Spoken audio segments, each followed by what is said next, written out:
We will address first the practical aspects of humanitarian principles. We will look at what their origins are,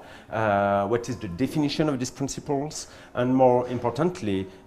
what is the use, the finality and the function of those principles, including as much as possible from a very operational perspective. We will have with the participants an exercise looking at some ethical dilemmas that humanitarian organizations can face and regularly face on the ground, and with the participants we'll look at how those humanitarian principles can help humanitarian organizations to address and overcome those dilemmas or challenges that they inevitably face on the ground.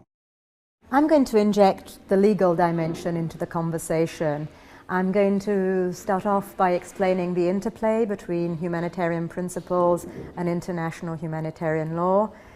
highlighting who the principles are addressed to, who international humanitarian law is addressed to, and also identify the sources of the humanitarian principles and instances in which they are specifically referred to in international humanitarian law.